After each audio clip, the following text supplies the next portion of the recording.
The West hardens its lines against China while Joe Biden struggles with the border crisis.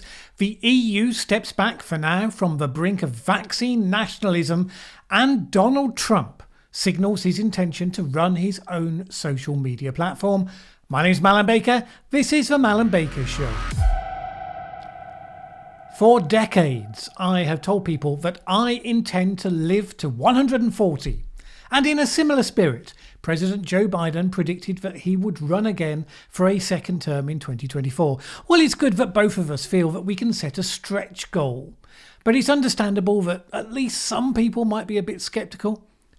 That wasn't the only stretch goal that Biden set himself, though. In his first set-piece press conference, Biden said that he would prevent China from achieving global domination. This came after the US and China held initial talks that started with aggressive denunciations on both sides. While the US criticised China for its treatment of the Uyghur minority population and its breaking of the 50-year agreement in Hong Kong, China counterattacked, seizing gratefully the self-flagellation talking points that have been dominating America's internal discourse. China's cabinet released a 28-page report saying that in 2020, America saw its own epidemic situation go out of control, accompanied by political disorder, inter-ethnic conflicts and social division.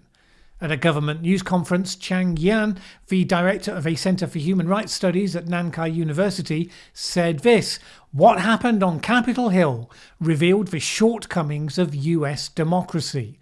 And that is the two political parties would sometimes do everything they can to advance their own interests. They would incite division and violence among the people. So can US society continue to prosper under its current democratic system? I would put a question mark on it." This was in line with what Biden said at the press conference when he was reflecting on the 2-hour phone call he said that he'd had with Xi Jinping after he was elected. He said that President Xi was firmly convinced that China's authoritarian model was the model of the future. And you can see that confidence in the way that China has been prepared to be increasingly assertive, some would say aggressive, on the world stage. And that aggressive stance has seen a number of consequences this week, particularly in the impact that it's had on Europe. Europe recently signed a huge bilateral investment deal with China, much to America's displeasure at the time.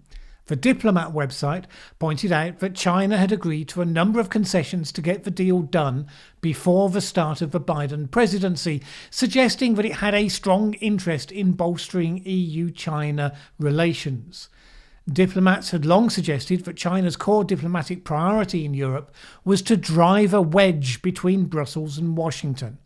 President Macron, for one, had been evidence of the potential prize it was chasing, with his equivalency between the US and China saying that the US interests and Europe's interests were not aligned. But Europe's sanctions that it applied to China over the Uyghurs, which were limited to 4 officials, were met by significant escalation by reverse sanctions by China on a larger pool of Europeans, including members of the European Parliament, members of national parliaments, along with several think tanks and China experts. It was an escalation that many of the European leaders found shockingly disproportionate, and arguably it was a mistake. The investment trade agreement hasn't yet received approval from the European Parliament and the EU Council. Targeting 5 MEPs that come from all 4 of the main political groups in the European Parliament, the likelihood that it will pass has now gone down significantly. Exactly what Joe Biden would have wanted and what China apparently did not want. The Diplomat website highlighted numerous missteps that China has made in recent years because of an apparent inability to judge how democracies work, with such aspects of the separation of powers and so on. So, for instance, having courted public and political opinion in Italy, With donations of PPE equipment when it struggled in the first wave of the pandemic, it blew that goodwill by picking a fight prompted by some random MPs who organised a video conference with Hong Kong democracy activists. The MPs in question were not influential, could easily have been ignored. Instead, it directly criticised them in terms that ultimately united the Prime Minister and Italy's political elite in their support. It has made similar missteps with Estonia and Czechia in recent years, and China's displeasure isn't restricted to governments or politicians. Retail giants Nike and H&M also came under fire this week, with the Chinese government news outlets amplifying calls for boycotts because of statements expressing concern about the alleged use of forced Uyghur labour in the production of cotton. Those statements had been made last year, but following the spat over sanctions, the war of words with the US, they resurfaced, prompting fresh outrage. So, for example, the Communist Youth League posted on Weibo, spreading rumours to boycott Yin cotton while also wanting to make money in China. Wishful thinking. The hardening of lines was made evident with a meeting earlier in the week between the Foreign Minister of China and Russia, where they specifically made common cause against the West.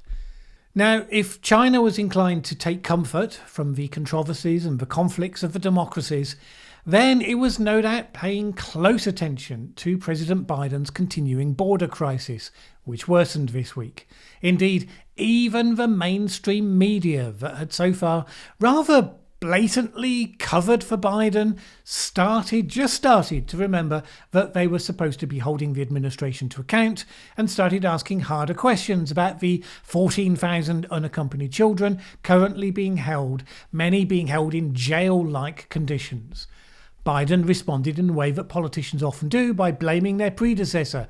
He said that Trump had dismantled much of the immigration system, reducing detention space and personnel. Republican Senators John Cornyn and Ted Cruz put the blame squarely on Biden's ending of Trump's Remain in Mexico policy and resuming catch and release at the border. After all, critics suggested, if the administration had been concerned about the state of the department, nobody forced Biden to sign a slew of executive orders in his first few days undoing Trump's immigration policies. CNN fact-checkers, who apparently hadn't seen action since the days of Trump, pointed out that Biden's statement in his press conference that the, quote, vast majority of families coming to the border were being sent back and not allowed in, that was found not to be true under the latest figures available, which was for February.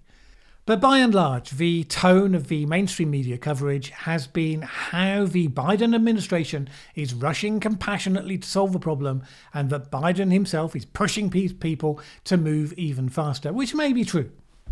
Notwithstanding the odd fact check, there's still a major gulf in approach in how the issue is covered compared to the Trump administration. Meanwhile, on the same topic, in Europe, something fairly startling took place at the end of last week. Denmark announced that it is to limit the number of ethnic minorities in neighbourhoods to up to 30% in a bid to reduce the risk of religious and cultural parallel societies. This followed its decision earlier in the year that parts of Syria, still in the grip of civil war, were nevertheless safe enough and became the first European country to deport Syrians back there. Denmark is something of an outlier in these issues, with a history of provocative policies, but it's also reflective of the tensions that have been created in the bloc following the large-scale immigration into the EU, peaking in 2016, running between 2015 and 2019, with particularly many single men from cultures significantly different from host nations being absorbed at rapid pace, and none of which has been made easier by the pandemic. For years it's been the problem but dare not speak its name. It's not clear whether Denmark's action will now make it easier or harder for its neighbours to address the tensions in their own societies. Germany, taking a very different path, completed a 100-step plan looking to support immigrants to successfully be integrated into society, the education system and the job market. The contrast is a reminder how different European countries are, in spite of the European Union ideals, and even when, as with Denmark and Germany, they are direct neighbours. Now, In a minute, we'll look at some of the rest of the week's news.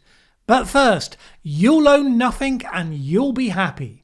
I've already talked about why the conspiracy theories around the Great Reset are founded on nothing, but there's a reason why the suggestions of a global technocratic conspiracy found such fertile ground. Because actually we know that automation is coming down the line. It's going to have some big impacts, potentially some very negative impacts. We know that artificial intelligence is tied into all that, and that it might mean the number of humans that get displaced from jobs could be in sectors that we never imagined. We don't need billionaire conspirators, a number of these outcomes being led by the technology and by businesses and technology firms following the incentives of the market. So, if we've dispensed with the nonsense, what are the things that are genuinely coming down the line? Is automation really going to displace half of the workforce? Is AI really going to make human intelligence and maybe even intuition redundant in the coming future? Well, we should probably have a look at that. And that's what I'll be doing in the video to go live on this channel at 7 PM UK time on Monday next week. See you then. The EU pulled away at the last minute from a move to ban vaccine shipments from factories on its territory to Britain in a video meeting of heads of state on Thursday. Some of the most powerful members, such as France, Italy and Spain, had supported the measure, which would have blown a hole in the bloc's reputation as a defender of free trade and property rights.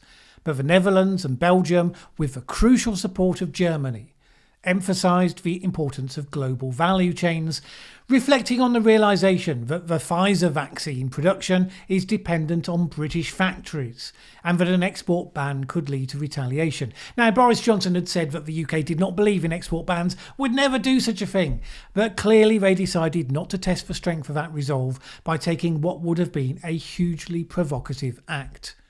The change in tone might have been helped by the former EU Commission President Jean-Claude Juncker, who warned that his successor's plan constituted a stupid vaccine war. The UK is more vulnerable to European action than some had realised, since the AstraZeneca doses produced in the Netherlands will be needed to ensure that people who have had their first doses get their second when it's needed. If the EU were to seize all vaccines intended for the UK, and if a company were then to permit them to be used by the EU, because the EU doesn't have the power to force them to do that, it would give a 1-week boost to the EU while setting the UK back by 2 months. But earlier this week, the panicked action reached new heights of what some have labelled as absurdity when the EU sent Italian police into an AstraZeneca factory in search of vaccines that they thought were about to be secretly smuggled out to the UK. And they duly discovered 29 million doses, leading to early stories that proved that the company was up to no good. Except, of course, that it turned out that half of those doses were destined for European use and the rest were part of the COVAX scheme to go to poorer countries. And all of the paperwork was in order. These sorts of incidents just serve to raise the temperature. Now, Britain might consider sharing more as the over 50s are vaccinated, since that is overwhelmingly the group at risk of dying. That said, all of these assumptions can be changed at any time. In Brazil, physicians are reporting growing numbers of young people filling the ICU beds, so new variants may well be exploiting the groups that have not yet been vaccinated, which may be why the UK Health Secretary Matt Hancock risked provoking EU leaders further by saying that Britain's deliveries would always come before Europe's, telling the Financial Times that free trading nations follow the law of contract. India, meanwhile, has done what the EU pulled back from doing, imposing a vaccine export ban for at least the next couple of months. So far, 53 million Indians have been vaccinated, not even remotely on target to meet the intended 300 million by June. India's diverted millions of doses intended for the UK, but even more concerning, it has done likewise for supplies intended to be used by the UN-backed COVAX scheme, which is trying to distribute at least 2 billion doses to the poorest countries this year. Meanwhile, and here's a shocker, after months of being singled out for baseless criticism from the EU, AstraZeneca now reportedly regrets selling its vaccine at cost price and would not replicate the strategy if another pandemic hits. Not only has it endured the EU accusing the company of bad faith, of producing an unsafe vaccine and blaming them for the shortfall, it's also done so while watching Pfizer making billions from its jab, which is priced at $19.50 compared to the $4 tag for AstraZeneca. No doubt, if we have a future pandemic and then people are criticising pharmaceutical profiteering, the origins of that approach will have been long forgotten. Now, the company wasn't wholly blameless. Poorly presented trial data gave French President Macron the cover to make his criticisms. Similarly, in the US, where doubts of the vaccine were again encouraged by the release of incomplete data. But this was a minor corporate cock-up. There's been no fraud, no intent to mislead, no cover-up. Mostly the company has been on the losing side of politics. And talking about politics, in the US, the radical left Senator Bernie Sanders raised eyebrows when he professed that he wasn't comfortable with a Twitter ban on Donald Trump. The comment came in response to a question by columnist Ezra Klein about whether the left has become too censorious. We have got to be thinking about this censorship issue, because if anybody who thinks yesterday it was Donald Trump who was banned, and tomorrow it could be someone else who has a very different point of view. Does this presage the return of Donald Trump to Twitter? Well, according to the former president's advisor, Jason Miller, he doesn't want to return to Twitter because he's soon going to be launching his own social media platform. He told Fox News that he'll start his platform in 2 to 3 months, following allegedly high-powered meetings at Mar-a-Lago. This is something that I think will be the hottest ticket in social media, said Miller. Yeah, not so much. Starting social media companies is hard. They have to work in a compelling way for their audience. People without Trump's disadvantages have tried often and failed. Friendster, FriendFeed, Vine, Yik Yak, all of them tried to eat Facebook and Twitter's lunch and starved. Even Google Buzz, Google Wave, Orkut and Google+. So creating one basically is a vehicle for one person. It has all the life chances of a puppy tumbling into a lion's den. You'll get a bunch of Trump fans signing up, no doubt, and an early fanfare celebrating its rapid growth on launch. But I don't imagine Facebook and Twitter will be worrying unduly. I think they'll be distributing popcorn to watch it crash and burn. The huge challenge for a conservative-focused social media platform is the fact that apparently after what happened to Parler, you will need to build a complete parallel infrastructure to avoid politically motivated takedown. And even if you do that, you face additional barriers. For instance, Apple and Google can simply refuse to let it run on their phones. And they're going to be tempted to do just that. It would take a lot of resource, a lot of determination, a lot of staying power.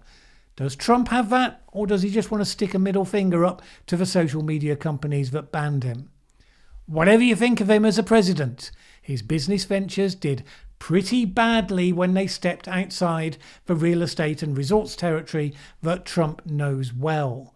He wasn't successful in airlines, or football teams, or steaks, or universities, or casinos, or vodka, or mortgages.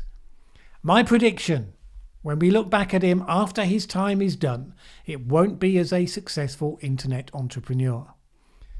In other news, at the end of a period when the statues of great figures have been routinely attacked and torn down for the crime of living in their own age and disgracefully not being fully woke, Winchester University in the UK has spent £24,000 erecting a new life-size statue.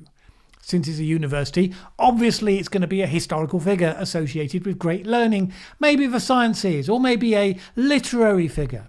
Or perhaps instead, the teenager Greta Thunberg. Thunberg has no connection whatsoever with Winchester, but the university said it will be an inspiration to all the students.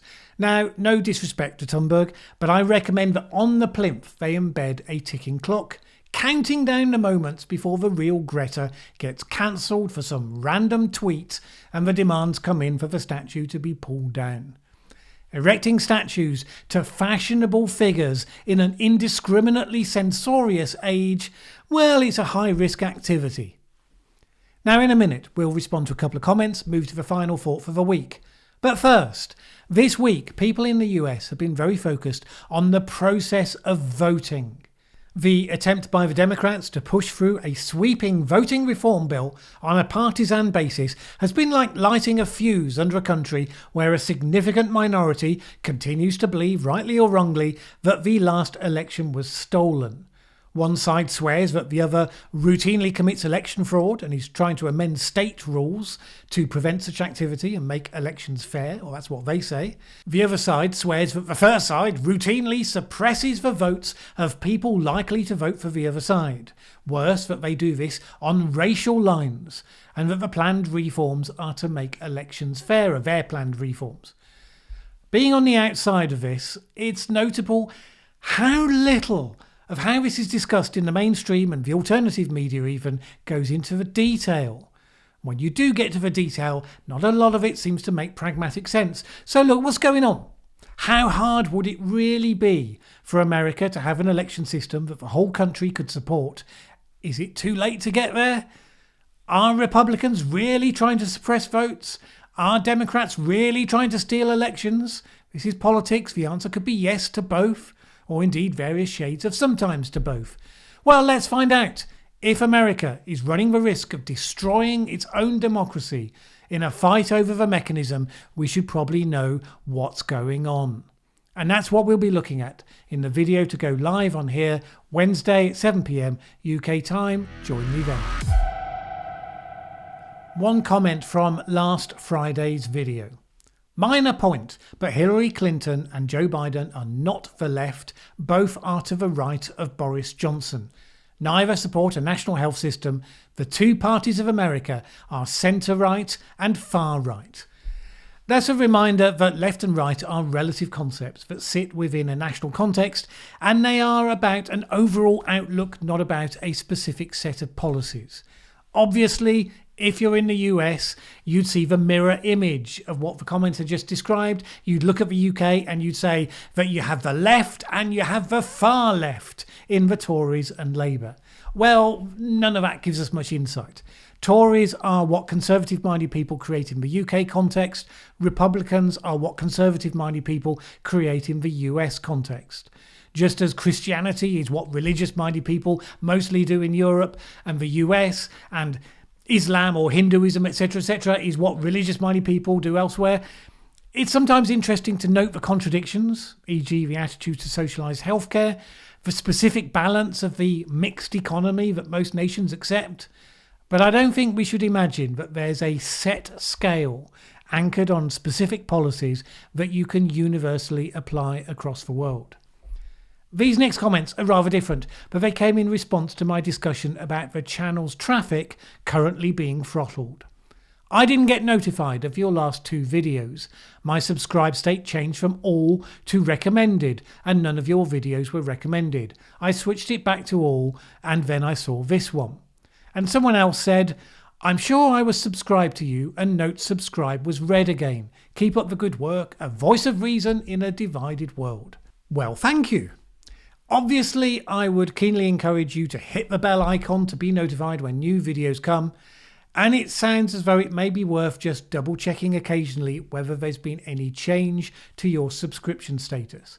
Videos are produced here 3 times every week. If you don't see it, come and have a look. That's all the responses this week. I did a long Q&A video, so I expect you've heard enough of me answering questions for 1 week. There are things that we hold to be true that really, when you think about it, are actually fiction. Without certain fictions, we can't survive together as a society.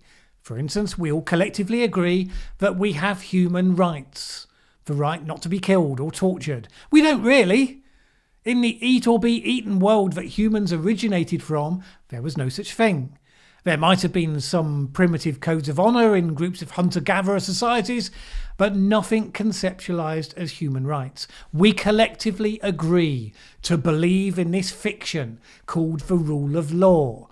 We print tokens that we call money and agree that these functionally useless objects have intrinsic value, and believe so fervently in that fiction that some people are prepared to do extraordinary things for them. We created and hold true to these fictions because, frankly, life is significantly better when we do. We couldn't have a society of millions upon millions of people if we didn't. And if you want to run a society like that, you have to create a story that people like enough that they want to believe it. I'm reading 21 Lessons for the 21st Century at the moment, book by Yuval Harari. And he said this about the usefulness of such fictions if you want to lead a society. Truth and power can travel together only so far. Sooner or later they go their separate ways. If you want power, at some point you will have to spread fictions. If you want to know the truth about the world, at some point you will have to renounce power. Scholars through history faced this dilemma. Do they serve power or truth? Should they aim to unite people by making sure everyone believes in the same story? Or should they let people know the truth even at the price of disunity? The most powerful scholarly establishments, whether Christian priests, Confucian mandarins, or communist ideologues, placed unity above truth. That's why they were so powerful. All these things are made up. Do you think your country's great? Well, okay, but it's a fiction. Do you think your country is morally wretched and awful? Well, if you must, but it's also a fiction. Hence, different people can believe each of these things about the same country at the same time. The point is that there's a distinction between useful fictions that help us to live together as society and downright untruths that make us stupid as to the nature of the world. To say we believe in the rule of law or money is not to deny any of the laws of physics or the facets of human nature or how the universe works, or whether indeed someone did or did not commit a crime. The crisis of our times is that ideologies will take the latter kind of fiction, the kind that hides the truth, and claim that it is the first kind, the kind that describes noble principles that should be true. And that's not unique to our time. It's always been a part of how power was exercised through human history, as Harari says. But since the Enlightenment, we now believe in the value of science or reason, that you're entitled to your own feelings but not to your own facts. The danger of our times now is that, having freed ourselves from the manipulative power of politics of human history, we found that, like any addict, we're tempted to slip right back into it. As Bill Maher pointed out, one half of the divide in the US is busy debating the gender of Mr. Potato Head, and the other half is saying that people have to stop the lizard people because they're eating babies. In other words, the fictions we're obsessing about right now, it can safely be said, are not helpful fictions that reveal a deeper truth about the world. All right, whether fact or fiction, something about last week's episode displeased the lizard gods at YouTube since it was demonetized. And at the time of shooting this video, a week later, it remains so pending review. I have no idea what triggered that. Seemed a fairly non-controversial episode to me, but what do I know?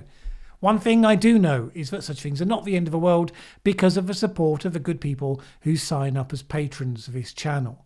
Because of them, I can continue to make videos about the topics that are important, regardless of who is going to advertise next to them. I can spend every waking minute, well, almost anyway, producing 3 videos per week, some of which have significant amounts of research input. If you would like to add your support for the independent, fact-focused and non-ideological content that I aim to produce here, please go to patreon.com/Mallen Baker. It is always appreciated. Either way, have a great week. My name's Mallen Baker. This is The Mallen Baker Show.